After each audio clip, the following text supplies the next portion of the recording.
চোখে সারা বেলা রং বুলিয়ে যায়। হ্যালো এভরিওয়ান, সবাই কেমন আছো? হ্যাঁ, জানি তোমরা অনেকেই এরকম চুড়ি বানানো দেখেছো, কিন্তু নিজের জন্য কি কখনো বানিয়েছো? আমি এটা বানাচ্ছি কারণ সামনেই আমার একটা বিয়ে বাড়ি আছে, আর আমাকে কিনে দেওয়ার মতো কেউ নেই, আর আমি একটা আস্ত বড় কিপ্টে। তাছাড়া মার পলাগুলো অনেক দিন ধরেই পড়ে রয়েছে, তার জন্যই কাজে লাগিয়ে নিয়েছি।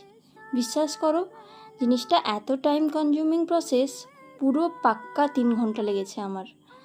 আর আমি তো জুয়েলারি মেকিং করি না, আর আমার কাছে কিছুই ছিল না, সবই জোগাড় লাগিয়েছি। এই কাঁচের টুকরো, ঝুমকো, সবই।